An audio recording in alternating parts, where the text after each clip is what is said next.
विनय लाल लपेट निवेदन करना चाहूंगा राजस्थान के यशस्वी मुख्यमंत्री आदरणीय अशोक जी गहलोत साहब से। वो आएंगे, आपसे मुखातिब होंगे। साहिबान, वर्तमान सरपंच साहिबान तथा हाजरीन कांग्रेस साथियों,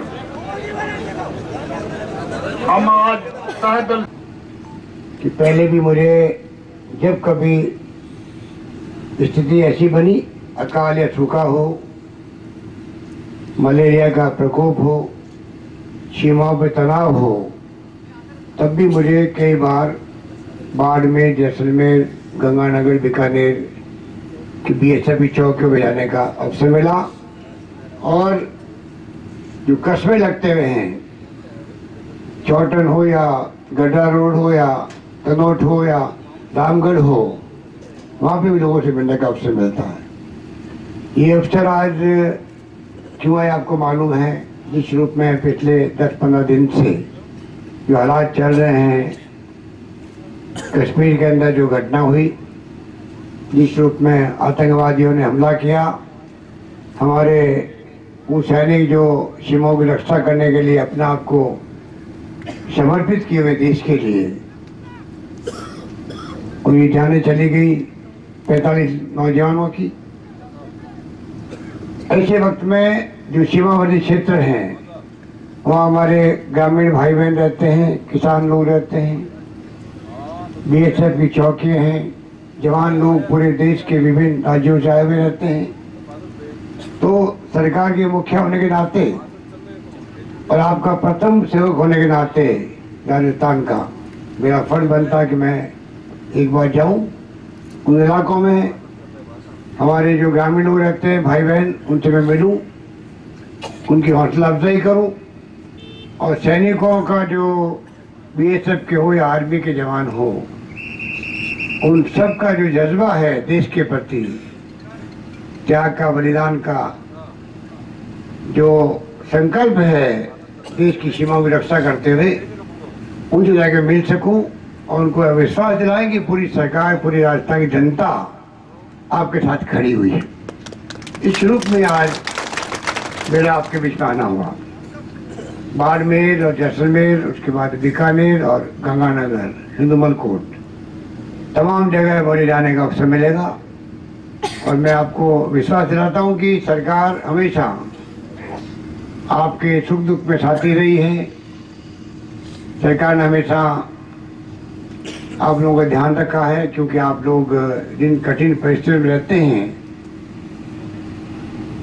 रेगिस्तान इलाके हैं, ढाणियाँ दूर दूर है, अकाल सूखा तो हमारे परिवार के मेंबर की तरह रहा है सदियों से, तब भी आप लोगों ने हिम्मत नहीं हारी।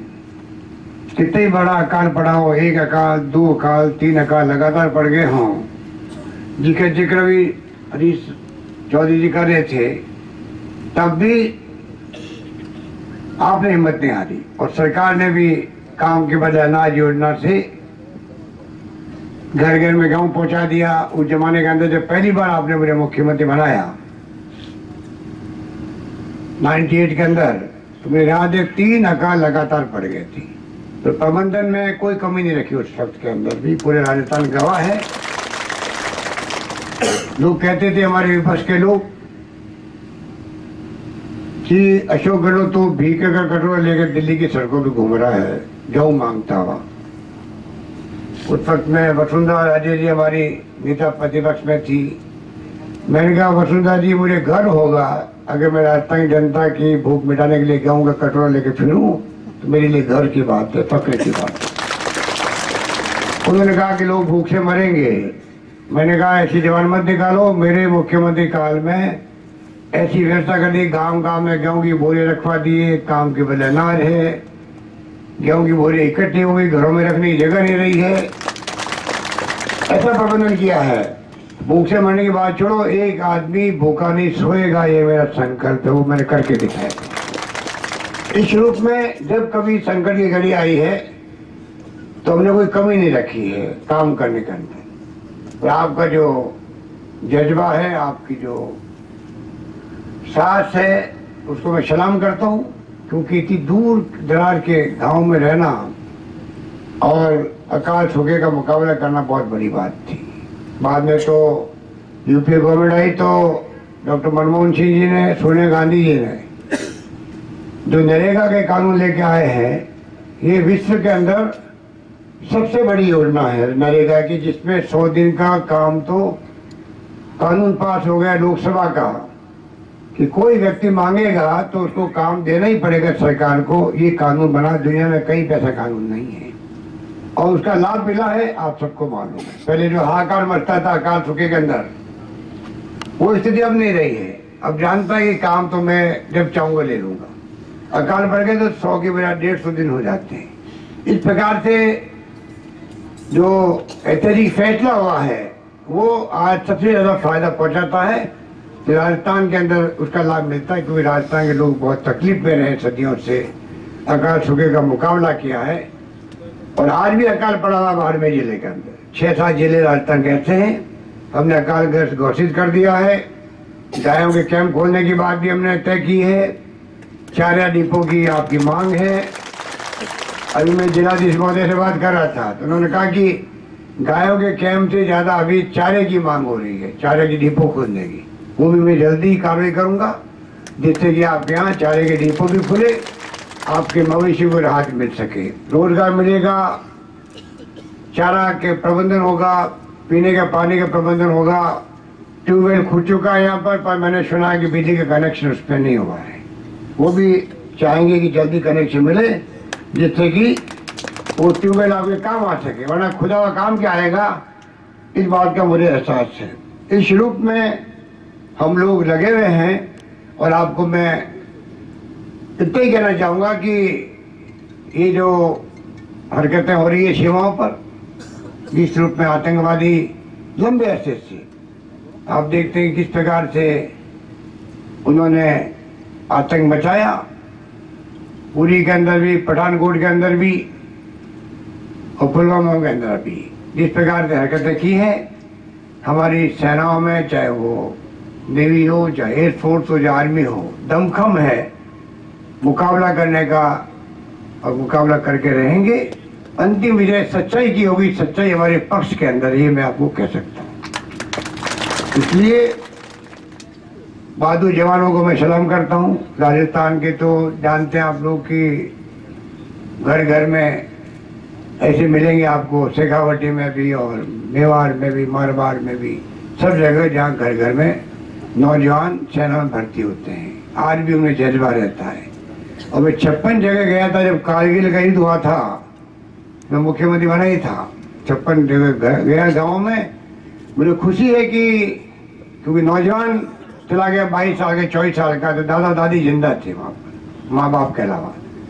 और मैंने उनको देखा जब वो मुझे कहते थे यार कोई बात नहीं, हमारा एक नौजवान चला गया, हम अपने दूसरे बेटे पोते को भी सलाम देने के लिए तैयार रहेंगे देश की खातिर। इस प्रकार का जज्बा हमारे राजस्थान के अंदर लोगों के अंदर रहा है।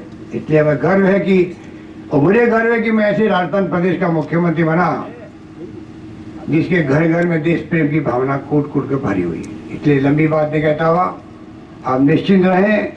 अमीन खान साहब और कपूर साहब और सब बैठे यहाँ पर, पद्मराम जी और हरीश चौधरी जी, और लोग कहीं आए नहीं यहाँ पर, चाहे मेवाराम जी जैन हो,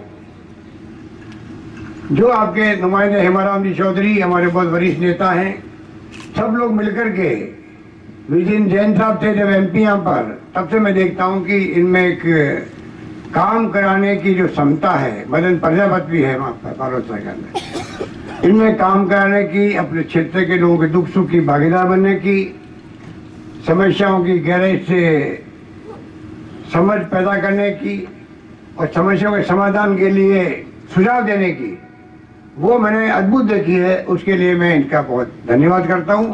वो तभी संभव है तब जनप्रतिनिधि का कमिटमेंट जो है, उसकी प्रतिबद्धता गांव के साथ में, गरीब के साथ में, किसान के साथ में, दलित के साथ में, आदिवासी के साथ में हो, तभी वो आदमी गहराई से चिंतन मनन करके ये सोच सकता है। इसलिए आप सब खुश, बहुत सौभाग्यशाली है कि आपको अमीन खान साहब जैसा प्रतिनिधि मिला है यहाँ पर, जिसका अपना अनुभव है लंबे समय से, जो मेरे मंत्री भी रह चुके हैं, असेंबली के अंदर भी और बाहर भी जब भी मिलते हैं तो खुले दिल से आपके पूरे इलाके की पैरवी करते हैं। एक से बढ़कर एक यहाँ पर नेता बैठे हुए हैं। मुझे लंबी बात नहीं करनी है, मैं यही बात कहता हुआ आपको फिर विश्वास दिलाऊंगा, पूरी सरकार, पूरी राजस्थान की जनता बॉर्डर में रहने वाले लोगों के साथ खड़ी है। ये बात कहता हूँ, अपनी बात समाप्त करता हूँ। धन्यवाद। जय हिंद। धन्यवाद।